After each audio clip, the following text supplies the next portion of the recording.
एकीकडे महायुतीची सभा होणार आहे तर दुसरीकडे बीकेसीतील मैदानावर मोदी विरोधकांची सभा आयोजित करण्यात आली आहे। या सभेला उद्धव ठाकरे, शरद पवार, मल्लिकार्जुन खरगे, केजरीवाल उपस्थित राहणार आहेत। मुंबईमध्ये मोदी विरोधकांची प्रचार सभा झाल्यानंतर आता बीकेसी मैदानावर या ठिकाणी आता उद्धव, शरद पवार, मल्लिकार्जुन खरगे, अरविंद केजरीवाल यांची सभा होणार आहे।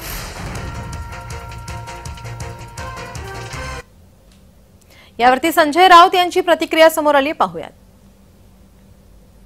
पण फक्त आमची सभा होऊ नये म्हणून प्रधानमंत्र्यांना बोलवण्यात आलं, काही सुपारीवाल्यांना बोलवण्यात आलं। सत्तेचा गैरवापर आहे, पण ठीक आहे, बीकेसी मध्ये सभा होईल।